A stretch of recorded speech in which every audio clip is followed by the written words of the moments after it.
and I'm Steakhouse, and I'm with Weather Girl, a little bit lighter movie. It's essentially about a weather girl who finds out her co-anchor that is her boyfriend is having an affair with the other co-anchor, and she tells him off on the air, and subsequently loses her job and has to kind of go reevaluate, and it's a funny reevaluation. Mine's a little different. I came on kind of late in the process, but I know that Blaine, it was a really fast turnaround. Blaine came to me last summer and said, can you make me a budget and schedule? We have this movie. And it was August, I think, and they said, we're going to shoot in January. I was like, you're nuts. You're never shooting in January.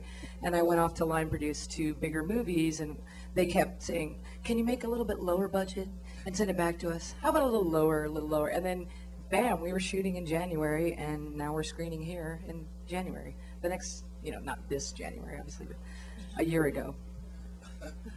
I started working in production a long time ago.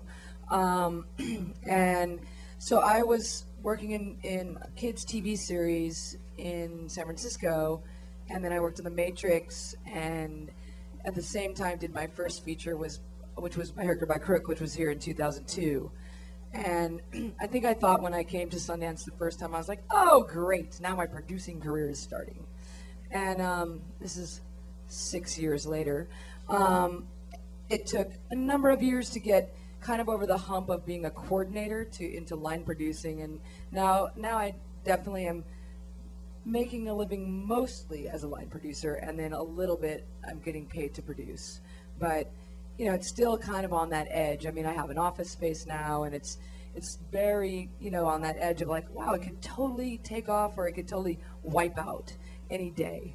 But to kind of keep my spirits up, I made 10 shorts, and then I've produced, this is my 3rd feature that is truly something that I produced versus a movie that I was a line producer that I got a producing credit. So, I just I'm kind of with you. You just keep going and going. If you never say no and you actually make good things, then eventually they have to pay attention and put your movie on ET like they did last night. And you just launched a new company, right? Yeah, I did.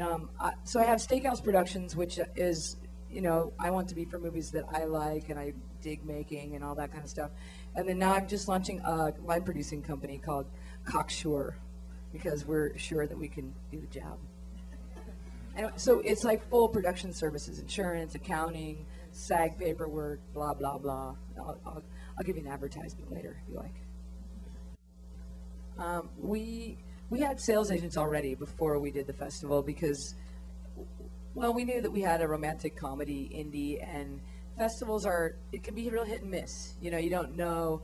I've done a couple comedy shorts, and one played tons and one didn't play that many at all, although, the ones that played at it, it was totally loved. And so I think that we also knew like the record of last year of selling stuff at Sundance and Slamdance was not so hot. So we went ahead and had some industry screenings in LA, and we got Kevin Iwashina and Josh Braun onto our movie, and so we had already had 2 industry screenings. Well, we had one, and then in between waiting to find out, we had another, and then once we found out, we got a publicist, and it's a huge world of difference, I have to say, from the first time I was here. And it's funny because my Sundance movie was a scrappy little bull dagger movie. It's By Hook or by Crook is, 40 dykes came up here and we just like tried to take over Park City, and they wouldn't let us at any parties, and we didn't get any publicity, and no one came to see our movie. And it was just like kind of like punch, punch, punch in the stomach. And then you're like, but at the same time you're really grateful to have the experience. So it's just this funny thing.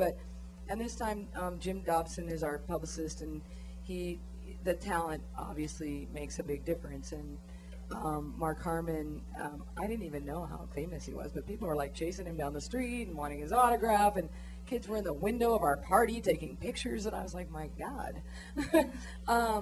But I think that, and also I'm lucky that now that we have this office in place, interns are the genius of filmmaking.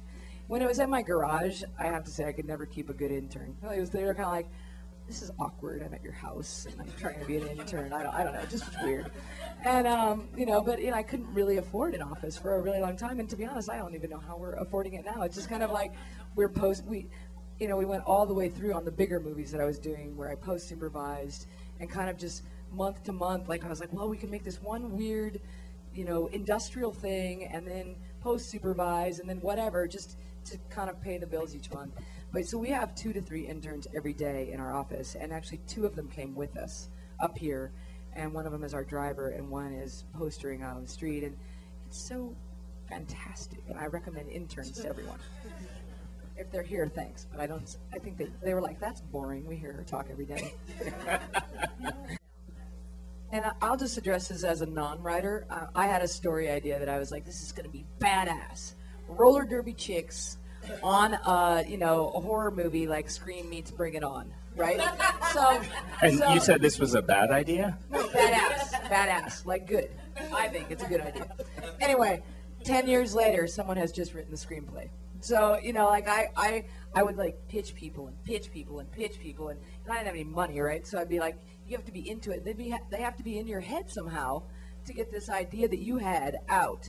And finally, Blaine, actually, the guy that did Weather Girl, he was like, he's one of those people that's a writer that just whips shit. Like, in a month, he can write, like in a week, 2 weeks, he can write a script. It's kind of bananas. I've never, most of the people I know, it seems like you were talking about, like my girlfriend is a writer-director, and I did the Film Independent.